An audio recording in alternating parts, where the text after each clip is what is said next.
2009년 영국 47세 여성 제키 제인스는 당시 영국의 고든 브라운 총리로부터 한 통의 편지를 받았습니다. 얼마 전 그녀의 아들인 제이미 제인스가 아프가니스탄에서 근무 중 전사했는데 이에 영국 총리 이름으로 유족에게 보낸 위로의 친필 편지였습니다. 뭐 사랑하는 아들이 또 갑자기 전쟁통에 세상을 떠났다니까 얼마나 가슴이 아프셨겠습니까? 그렇죠. 아니 근데 총리가 직접 또 친필로 저 보냈다고 하니까 뭐 마음은 아프셨겠지만 그래도 좀 유족들에게 진심이 전해지지 않았을까라는 생각은 드는데요. 그런데 말입니다. 불안하게 또. 이게 뭐야? 지금 장난해? 이딴 거를 편지라고 준 거야? 뭐지? 양이 되게 적었나? 이렇게 한 두 줄 쓰고 그런 거 아니야? 아니 뭐 잘못됐네. 이름이 틀렸나? 그런 실수가 있을 수 있잖아요. 오, 아. 둘 다 비슷합니다. 그래요? 자, 브라운 총리의 편지는 마치 급하게 휘갈겨 쓴 듯 무성의한 글씨체 때문에 제대로 읽기조차 힘들었는데요. 예? 그런데 더 큰 문제는 단순 악필만이 아니었습니다. 편지를 받은 제키의 성은 제인스인데 수신인의 제임스, 심지어 전사한 아들의 이름마저 잘못 적혀 있었던 겁니다. 아, 안 쓰는 이만 못하다. 아니 근데 뭐 100번 이해해서 악플인 거는 이해한다 쳐도 악필인 건 어쩔 수 없다 쳐도. 저게 약간 그래도 너무 흘겨 갈긴 듯 메모하듯 그렇게 적는 건 조금 좀 아니죠. 아니 예. 이름 틀린 게 최악인 것 같아. 확인도 안 하고. 자, 문제는 그뿐이 아니었습니다. 편지 내용 중에는 greatest라는 단어는 중간에 철자 e가 빠져 있었고요. your family에는 your의 r이 빠져 있었습니다. 그렇게 편지 곳곳에 오타가 무려 20개에 달했다고 합니다. 그러니까 이게 전사자가 많으니까 너무 일이 많으니까 막 썼나 보다. 그랬을 의무적으로. 것 같아요. 그죠? 저럴 굳이 이해를 하자면. 아니 이게 뭐 좋은 의도로 친필 편지를 쓰자고 했으면 좀 정성껏 했어야죠. 이거 진정성까지 의심받을 수 있는 최악의 상황인 거죠. 진정성에 의심받겠지. 예. 그렇게 된 겁니다. 이게 뭐 유족들한테 위로가 됐겠습니까? 총리의 편지를 받은 제키 제인스는요. 브라운 총리는 내 아들의 죽음을 농락한 거라고요. 라며 분통을 터뜨렸는데요. 이에 총리 대변인 측은 이름 철자를 잘못 쓴 것을 알면서도 편지를 붙이진 않았을 겁니다. 총리께서 많은 시간을 들여 일일이 편지를 쓰다 보니 빚어진 실수입니다. 라고 해명. 하지만 논란이 사그라들지 않자 결국 브라운 총리는 제키에게 직접 전화해 사과를 전했다고 합니다.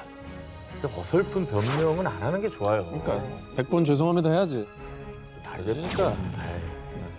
편지란 보여주기식이 아닌 진심을 담아야 한다는 사실 명심하시기 바랍니다. 가을엔 편지를 쓰겠어요 19, 18위 공개합니다. 큐피트가 된 모모 편지. 2021년 8월 미국 오하이오주에서 존 티전과 크리스탈 스트라스의 결혼식이 열렸는데요. 그런데 이들의 결혼 소식을 들은 사람들은 글쎄 두 사람이 진짜 결혼을 했대. 난 아무리 생각해도 그 결혼 절대 이해 못해 라며 수군댔습니다. 야, 왜 그러죠?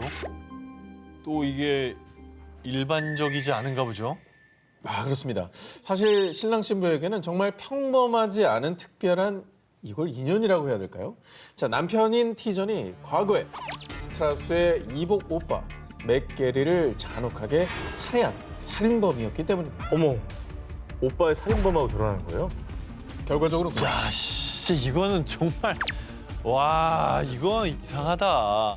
대체 그들에게 무슨 일이 있었는지 맥게리가 사망한 1987년으로 돌아가 보겠습니다.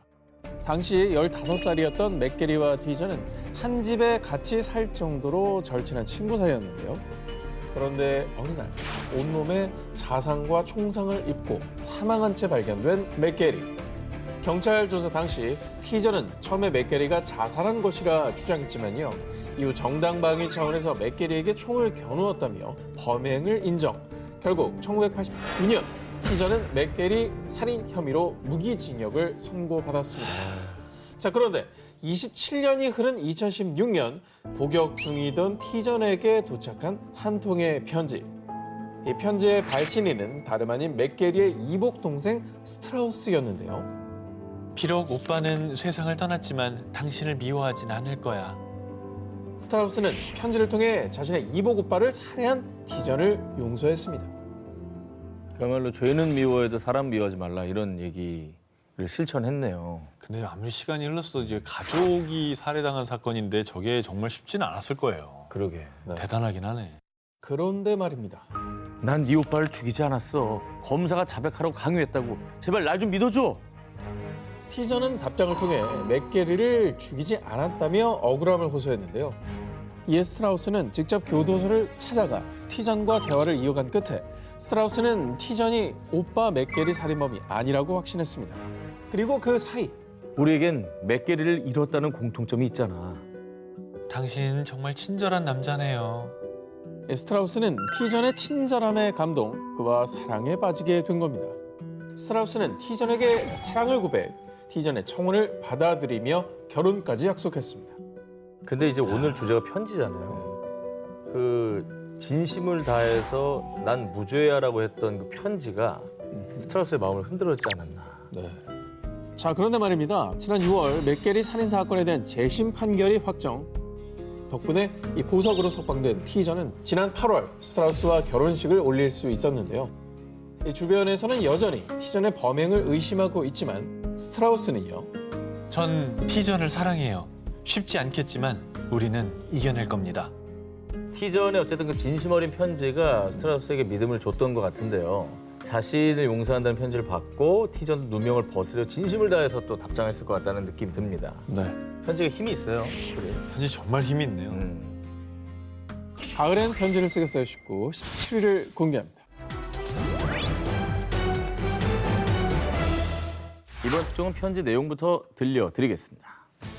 저는 어떤 전투에도 무너지지 않는 교량을 만들 수 있습니다. 저는 작동이 쉽고 옮기기도 쉬운 대포를 만들 수 있습니다. 저는 적과 포병이 뚫을 수 없는 전투용 마차를 만들 수 있습니다. 마지막으로 평화로운 시기에는 완벽한 그림을 그릴 수도 있습니다.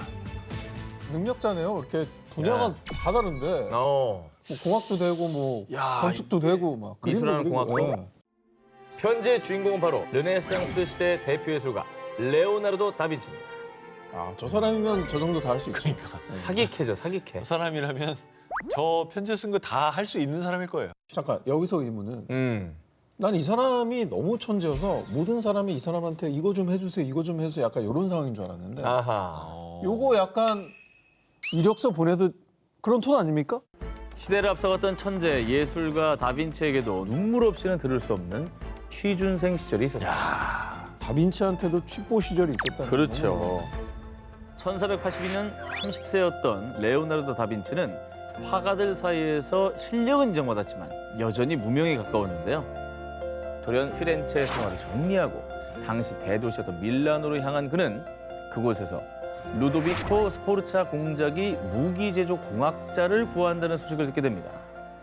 공학하면 바로 나 다빈치지. 딱 내 자리네. 아 근데 관련 경력 없다고 안 뽑아주면 어떡하지? 이번엔 꼭 취업해야 하는데. 취업이 너무 하고 싶었던 다빈치. 자신의 공학적 재능과 능력을 10가지 항목으로 일목요연하게 정리. 거기에 예술적 천재성까지 살짝 언급해 루도비코 공작에게 보냈습니다. 야, 되게 다빈치도 정말 취직이 하고 싶었나 봐요. 그렇죠. 아니, 근데 아까 보니까 30세였다면서요. 네네. 저 시대에 30세면 사실 취준생활 나이가 아니지. 30세면 한창 일할 때죠, 사실은. 자, 사실 다빈치가 스포르차 가문에게 그토록 절실히 취업하려 했던 속내는 따로 있었습니다. 공학에도 관심이 많았지만 천성이 예술가였던 다빈치. 루도비코 스포르차 공작이 자신의 돌아가신 아버지 프란체스카 스포르차 공작의 동상을 만들기 위해 예술가들을 모집했다가 끝내 찾지 못했다는 소식을 들은 것이죠. 내가 화가의 조각까지 한다는 걸 알면 결국 동상 제작도 맡기게 되겠지? 일단 무기 제조 공학자로 취직부터 하자. 인내심이 부족하기로 유명한 다빈치는요, 이 스포르차 가문에서만 공학 엔지니어로 무려 17년 동안 근무했습니다. 어휴. 자, 그러나 정작 프란체스코 스포르차 공작의 동상은 수년간 연구만 실컷 하다가 끝내 완성하지 못했다고 하는데요. 하지만 다빈치는 루도비코 스포르차 공작의 주문으로 여러 그림들을 남겼습니다. 그중 하나가 세계에서 가장 유명한 명작이 된 최후의 만찬이라고 합니다. 아, 이게 이 시대에 그린 거구나. 야.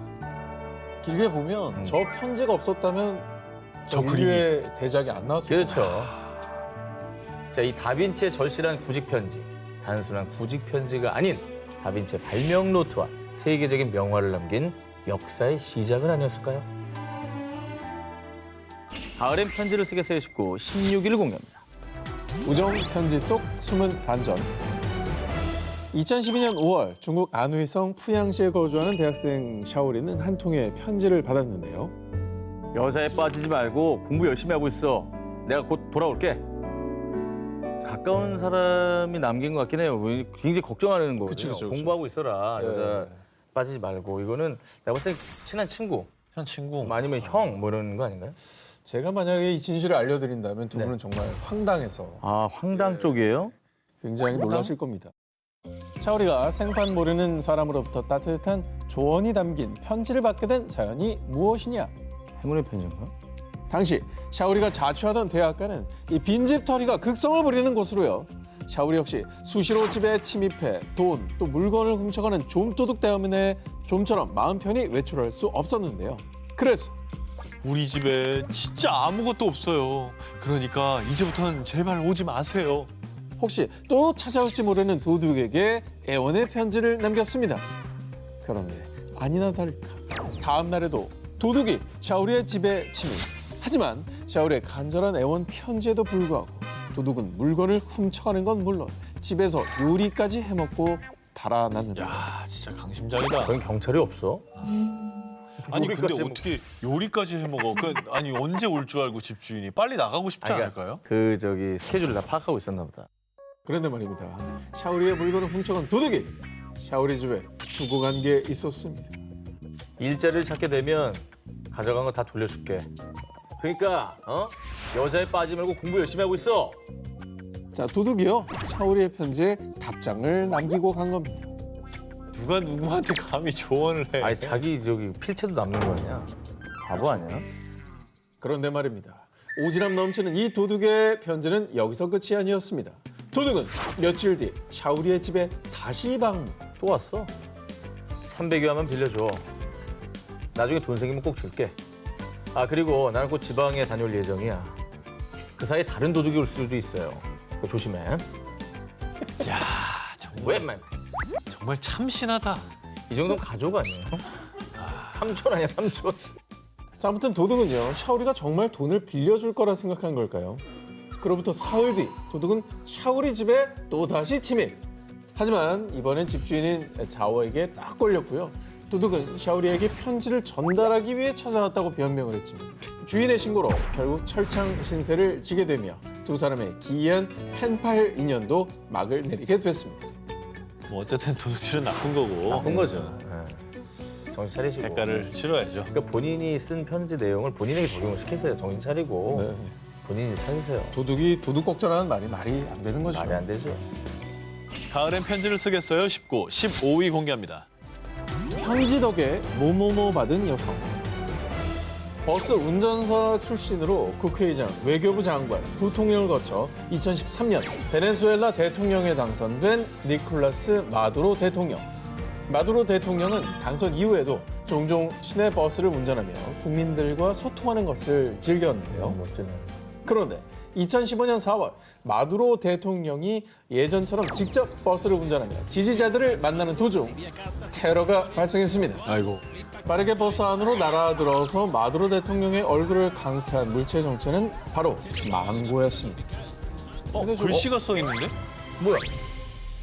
전화번호야? 계좌번호인가? 오. 돈 좀 보내주세요 뭐 이런 건가? 나 되게 어려우니까. 다시 저 망고는 말레니 올리보라는 여성이 마두로 대통령에게 보내는 편지였습니다.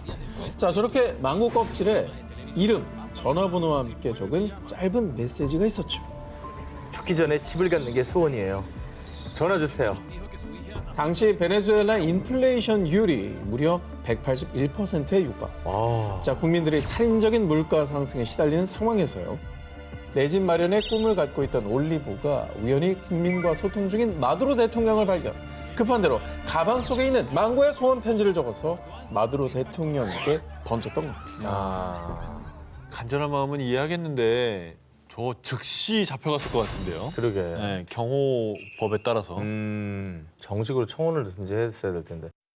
다소 이 과격한 망고 편지를 받게 된 마두로 대통령은 망고를 던진 올리버에게 처벌을 내리지 않았고요.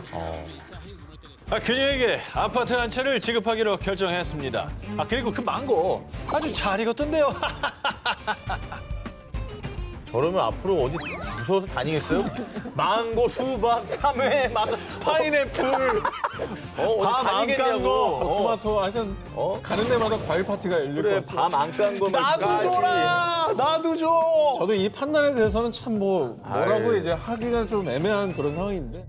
이게 상황이 이렇게 됐으면 사실 저게 올리버 한 명의 문제가 아니잖아요. 그죠. 국가의 기본적인 정책들이 잘못 돌아가고 있으니까 그걸 먼저 바꾸고 좀 발전을 했어야 되는 건데 이거 뭐 한 사람한테 아파트 하나 주고서는 쟤 하나 기분 좋으면 됐지 이런 거는 사실 정책이라고 말할 수 없는 거고 정책을 만들어야 돼.